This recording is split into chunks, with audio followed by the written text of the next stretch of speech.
La embriología es el estudio del embrión desde la fecundación hasta el nacimiento. El día de hoy les hablaremos sobre las cavidades corporales y el diafragma. Al comienzo de la cuarta semana, el celoma intraembrionario aparece en la forma de una cavidad con configuración en herradura. La incurvación de esta cavidad en el extremo craneal del embrión representa la futura cavidad pericardíaca y sus ramas. Indican las futuras cavidades pleural y perinatal, que son extensiones laterales. La parte distal de cada rama del celoma intraembrionario se continúa con el celoma extraembrionario en los bordes laterales del disco embrionario.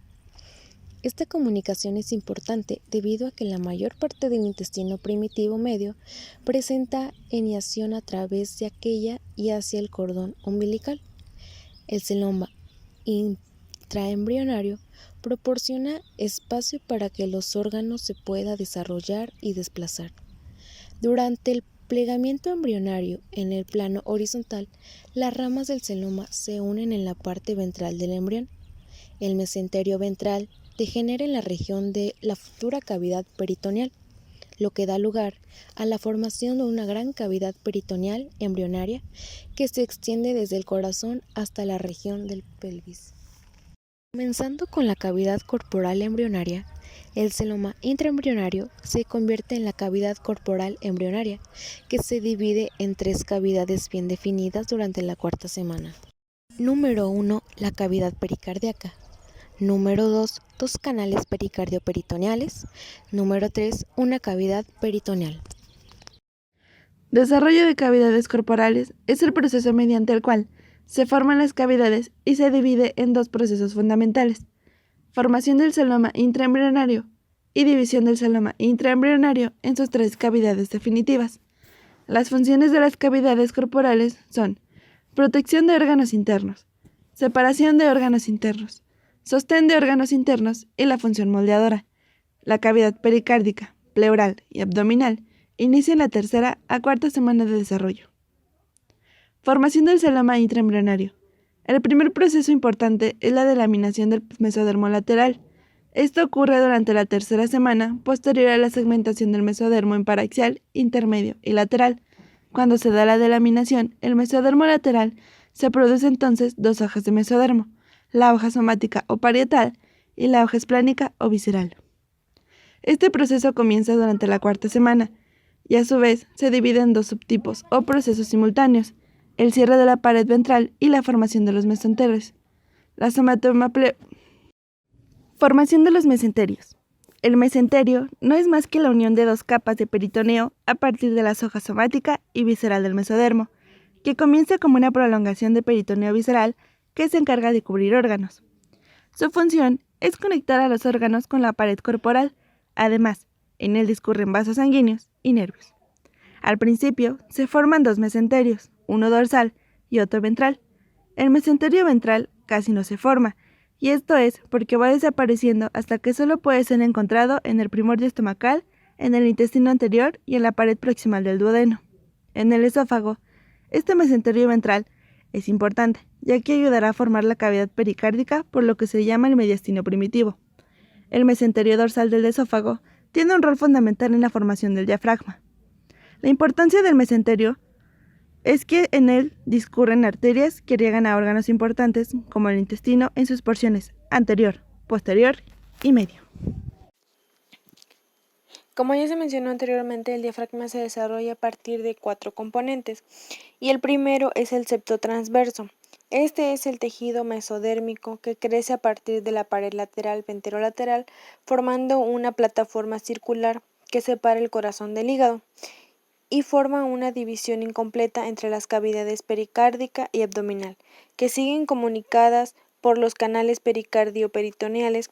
Esto quiere decir que es uno en cada lado de los canales. Desarrollo del diafragma. El diafragma es una partición musculotendinosa con forma de cúpula que separa las cavidades torácica y abdominal. Es una estructura compuesta que se desarrolla a partir de 4 componentes embrionarios: 1. el septo transverso. 2. Las membranas pleuroperitoneales. 3. El mesenterio dorsal del esófago. Y 4. Las protusiones musculares existentes en las paredes corporales laterales. En la división de la cavidad corporal embrionaria se divide en dos, pero como punto general sería la formación de membranas pleuropericárdicas y pleuroperitoneales, que estas, mientras los pulmones van creciendo a partir de la yema bronquial hacia los conductos pericardio-peritoneales, aparece un par de crestas membranosas en la pared lateral de cada conducto pericardio-peritoneal. Y la primera división sería la membrana pleuropericárdica, que es cefálica y superior a los pulmones en desarrollo. Contienen venas importantes que drenan hacia el corazón. Los pulmones en crecimiento provocan que el tejido mesenquimatoso, en sí mesenquima, se vaya dividiendo en una capa externa que formará la pared torácica y una interna que será el pericardio fibroso.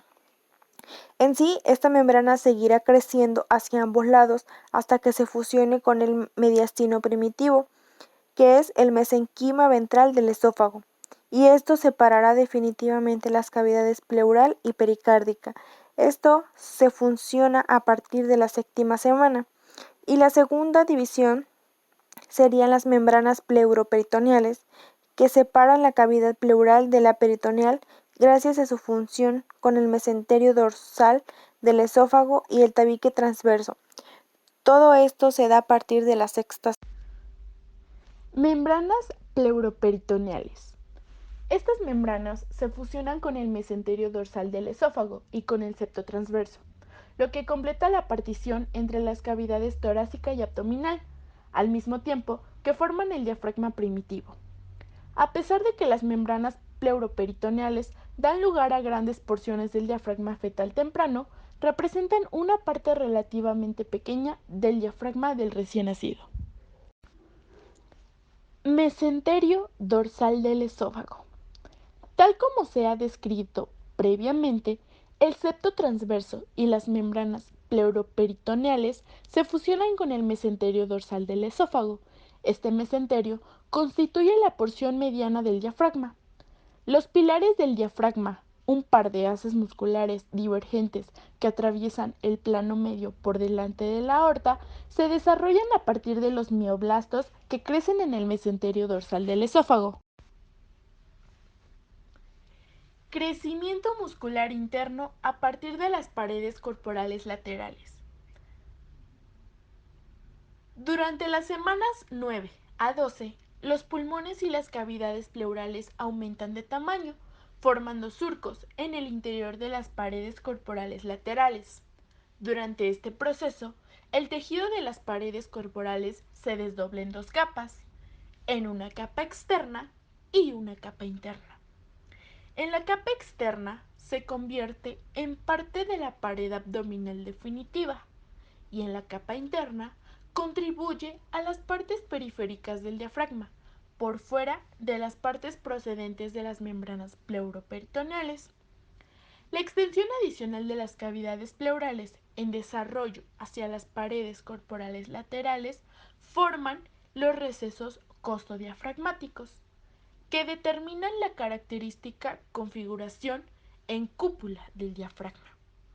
Tras el parto, los recesos costodiafragmáticos aumentan y disminuyen alternativamente de tamaño a medida de que los pulmones se desplazan hacia el interior y el exterior de aquellos durante las fases de inspiración y expiración.